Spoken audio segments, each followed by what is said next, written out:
Bien souvent, dans la vie, nous nous comparons aux autres. Nous nous demandons, pourquoi ne puis-je pas être comme eux? Cette comparaison nous rend souvent malheureux. Dans le monde trépidant d'aujourd'hui, avec des applications comme TikTok et Instagram, cette habitude est devenue encore plus courante. Cette histoire s'adresse donc à ceux qui ne sont pas satisfaits de leur vie et pensent que les autres sont plus heureux qu'eux. En écoutant cette histoire, nous apprendrons également de nouveaux mots. Écoutez donc attentivement l'histoire jusqu'à la fin. Un jour, un corbeau volait et se posa sur une branche d'arbre. Alors qu'il était assis là, il vit un cygne nager dans un étang à proximité. Le cygne avait des plumes d'un blanc éclatant et des villageois vinrent admirer sa beauté. Le corbeau devint curieux et s'approcha du cygne. Mais dès que les villageois virent le corbeau, ils agitèrent leurs mains pour le chasser. Le corbeau pensa, peut-être ont-ils peur que je salisse l'endroit. Triste, le corbeau se posa sur une autre branche. Mais une fois de plus, les villageois ne voulaient pas de lui et le chassèrent. Le corbeau se sentit blessé. Il vit que les gens aimaient le cygne pour ses belles plumes, mais que personne ne l'aimait.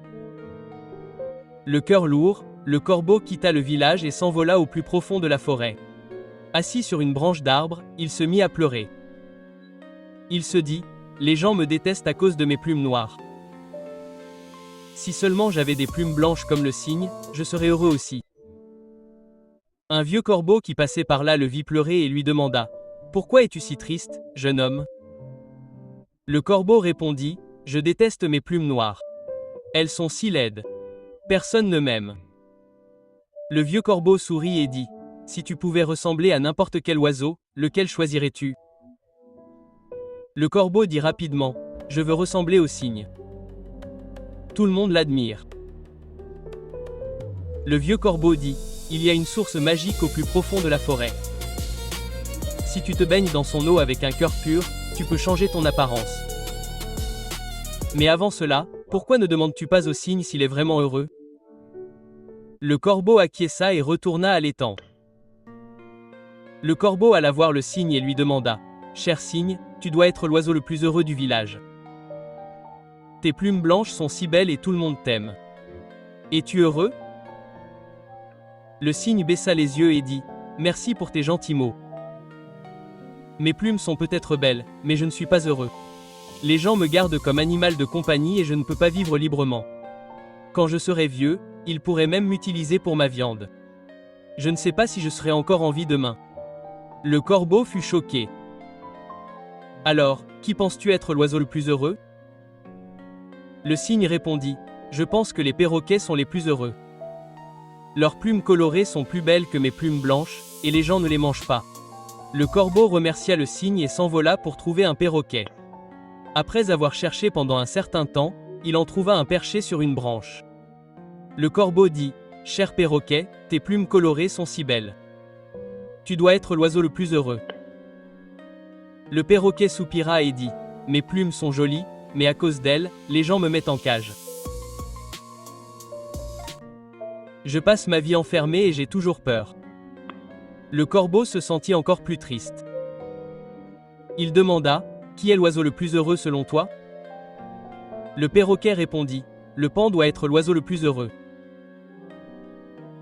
Les gens admirent ses belles plumes et lui donnent une grande cage pour y vivre. » Le corbeau s'envola vers un zoo pour rencontrer un paon. Il vit le paon déployer ses plumes colorées tandis que de nombreux visiteurs l'admiraient. Le corbeau dit, « Cher paon, tu es si beau. Tes plumes sont incroyables. Tu dois être l'oiseau le plus heureux du monde. » Le paon regarda le corbeau et dit, « Non, mon ami. Je ne suis pas heureux. Les gens prennent mes plumes et les vendent. C'est douloureux quand ils les arrachent, et cela arrive encore et encore. J'aimerais pouvoir vivre librement comme toi. Personne ne te dérange et tu peux aller où tu veux. » En entendant cela, le corbeau fut surpris. Il réalisa qu'il avait pris sa liberté pour acquise. Le corbeau remercia le paon et retourna vers le vieux corbeau. Il dit, « Je ne veux pas être quelqu'un d'autre. Je suis heureux d'être un corbeau. » Cette histoire nous enseigne que chacun a ses difficultés. Se comparer aux autres ne fait que nous rendre malheureux. Au lieu de cela, nous devrions être reconnaissants pour ce que nous avons. Rappelez-vous que vous êtes unique et que personne ne peut être une meilleure version de vous-même que vous-même. Si cette histoire vous a aidé à apprendre de nouvelles leçons ou de nouveaux mots, n'oubliez pas d'aimer et de partager vos réflexions. Rendez-vous dans la prochaine histoire où nous continuerons à apprendre ensemble.